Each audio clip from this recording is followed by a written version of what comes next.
mga kalablab, so matuno pasalamat po dahil kog dako sa Ginoo sa mga pulong niya nagapa-remind labaw na itong Wednesday. So nindot jud kaayon no nga timely jud man ang makaingon jud ko, timely jud ang mga pulong niya bitaw nga imong mabati.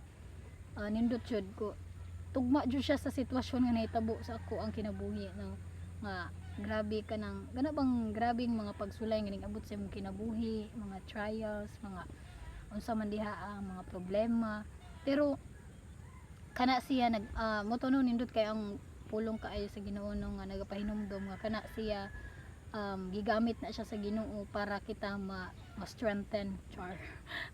Pareha ba nang mga nag-gym?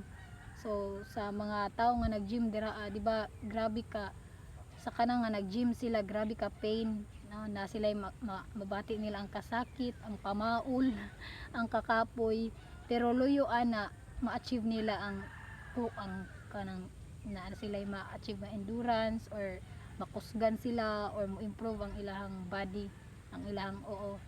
So muna no inana sa ingon nga pagkakristohanon nga nindot jud siya no nga bisan makita man nato negative siya nga part nga nana po inaani nga pagsulay, nana po inaani nga problema, pero luyo ana gipalig-on ra jud ta sa Ginoo sa mga lamas ra na sa tong kinabuhi para malig-on ta or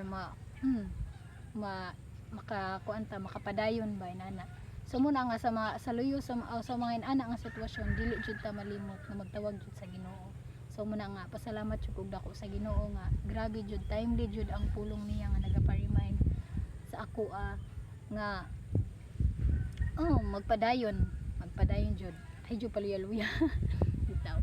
So muna no nindot kayo. Alright, love.